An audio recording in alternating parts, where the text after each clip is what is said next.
Friends, in this video I will show you how you can remove these moldings. Friends, but before starting the video, subscribe to our channel, put like and don't forget to put a bell so as not miss new video on the channel. Friends, there's a screws. You can unscrew it and remove these moldings.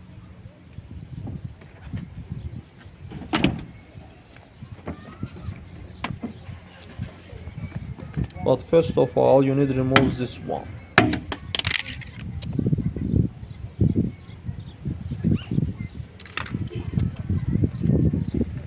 And after that, remove these moldings on the door.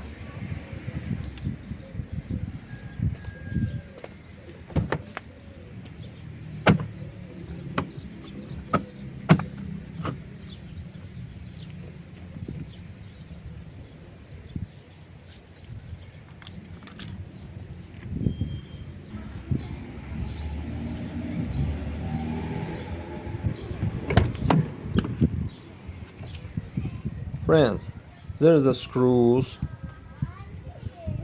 You need to unscrew it and remove these moldings on the rear doors.